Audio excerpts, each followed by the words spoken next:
नमस्कार, आप देख रहे हैं द नेटिजन न्यूज। आइए नजर डालते हैं अब तक की खास खबरों पर। युवती को शादी से पहले गुटखा खाने का शौक लग गया। विवाह के बाद वह ससुराल पहुंची, लेकिन गुटखा खाना नहीं छोड़ा। पसंद न होने के कारण पति ने गुटखे का विरोध किया, लेकिन पत्नी ने गुटखा खाना बदस्तूर जारी रखा। नौबत यहाँ तक पहुँच गई कि पति ने ही पत्नी को छोड़ दिया है। गुटखे ने पति पत्नी की जिंदगी में जहर घोल दिया। युवती शादी से पहले गुटखा खाती चली आ रही थी। विवाह के बाद ससुराल आने पर भी उसने जब गुटखा खाना बदस्तूर जारी रखा तो सुबह उठते ही गुटखा खाकर घर का काम करती। ये ससुराली जनों को नागवार गुजर रहा था। पति ने इसका विरोध किया, कई बार समझाया, लेकिन गुटखा न छोड़ने पर पति ने अपनी पत्नी को ही अब छोड़ दिया है। छत्ता क्षेत्र की रहने वाली युवती की शादी शाखन क्षेत्र में रहने वाले युवक के साथ हुई थी। हैसियत के अनुसार परिजनों ने दान दहेज दिया, लेकिन गुटखे से घर में रार शुरू हो गई। गुटखा खाने पर शुरू हुआ विवाद संबंध टूटने के कगार पर पहुंच गया। पति गुटखा खाने वाली पत्नी को छोड़ने पर आखिर मजबूर हो गया।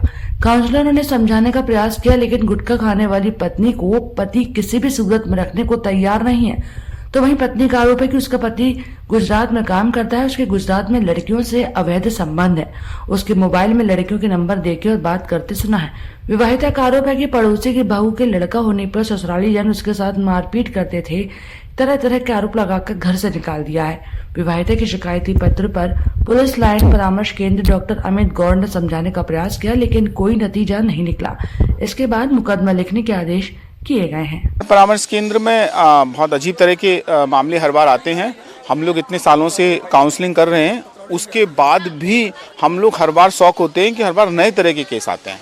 इस बार एक परिवार इस बात पर बिगड़ गया कि लड़की गुटखा खाना नहीं छोड़ना चाहती। लड़के का था कि गुटखा छोड़ दीजिए, पर वो लड़की किसी भी कीमत पर गुटखा खाना नहीं छोड़ना चाहती। वो मसाला खाती है, हमारे पास भी आती तो मुंह उसका भरा ही रहता है। अब उसका परिवार बिगड़ गया, पति तलाक देने के लिए तैयार है, ले जाना नहीं चाहता, पर वो गुटखा नहीं छोड़ सकती। लोग मामले आ रहे हैं, हाई प्रोफाइल वैवाहिक दंपति के अभी मामले शिक्षित परिवार। आज तो 3 से 4 मामले इस तरह के आए जो दोनों ही पति पत्नी शिक्षक थे। अब शिक्षक होने के बाद इतने अच्छे कॉलेज और स्कूलों में लोग पढ़ाते हैं, फिर भी उनके आपस में मन नहीं मिल पा रहे हैं और एक दूसरे पर एक्स्ट्रा मैरिटल अफेयर और अवैध संबंध के आरोप लगाते हुए आज 3 मामले ऐसे थे, 4 मामले ऐसे थे जो कि शिक्षक के ही थे। और हमने सबको अलग एक तारीख दे दी है। देखते हैं अगली तारीख पर हम किस तरह इनको मिलवा पाते हैं, कुछ कर सकते हैं।